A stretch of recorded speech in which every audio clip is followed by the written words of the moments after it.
Kejadian ini terjadi di tahun 2005 di Tangerang. Ada satu keluarga yang tinggal di satu klaster perumahan. Keluarga ini tuh tinggal di sana kurang lebih 10 tahun.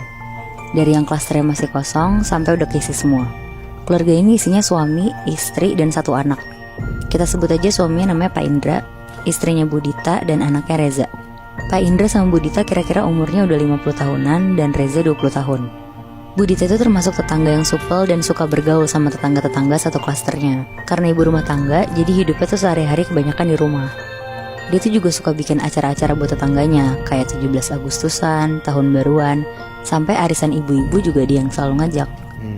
Bu Dita paling dekat sama tetangga sebelah rumahnya persis, namanya Bu Ulfa. Karena mereka seumuran dan anak mereka tuh juga gak beda jauh umurnya. Jadi suka nanya-nanya soal sekolah anaknya juga. Bu Ulfa ini termasuk yang paling berada di satu klaster itu. Rumahnya dia sendiri itu 2 kafling, sampai-sampai dia tuh juga punya 3 rumah di klaster itu. Dan kalau ada acara-acara klaster, dia selalu yang nyumbang paling banyak. Tapi Bu Ulfa ini tuh termasuk orang yang humble banget Moebi. Gak pernah milih-milih dalam bergaul, semuanya dia rangkul sampai jadi deket banget. Sampai akhirnya Bu Dita tuh bingung. Kayak udah semingguan dia tuh gak ketemu sama Bu Ulfa. Dia ngeliatin rumahnya dari depan juga kayak gak ada peradaban. Terus Bu Dita ngomong ke suaminya, Pak Indra. Dia bilang, kenapa ya Bu Ulfa udah seminggu ini kok gak kelihatan?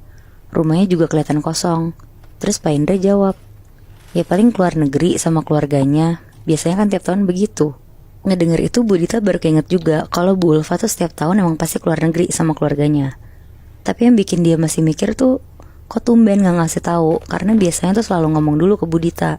Tapi Bu Dita akhirnya mikir, ya mungkin dia lupa aja kali ya buat ngasih tahu ke Bu Dita. Ya biasanya ngabarin gitu ya. Benar, ngasih tahu doang.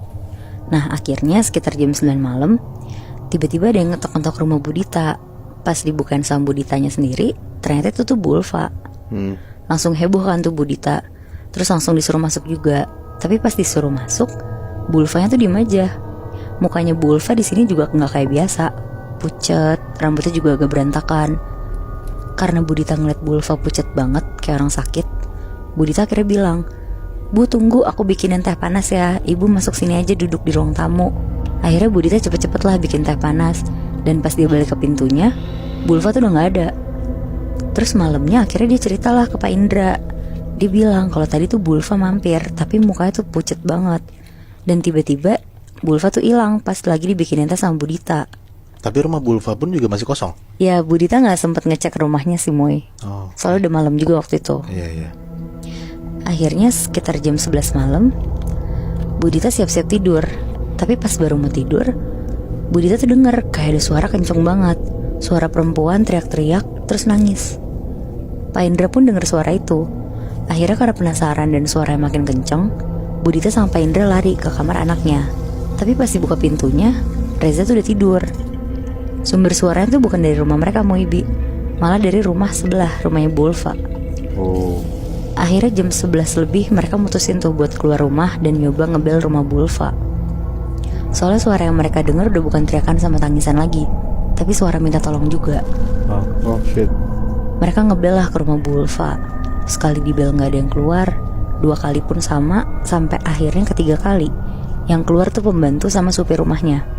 Nanyalah Bu Dita, Mbak, Mas, Bu Ulfa kenapa ya? Kedengeran dari rumah saya ada suara minta tolong. Dan itu suara Bu Ulfa. Tapi pembantu sama supirnya tuh mukanya takut, bahkan diem aja. Pas pelan-pelan diajak ngobrol, akhirnya mereka tuh bilang kalau sebenarnya Bu Ulfa tuh udah seminggu gak pulang ke rumah. Dan suaminya juga gak selalu ada di rumah dari seminggu lalu.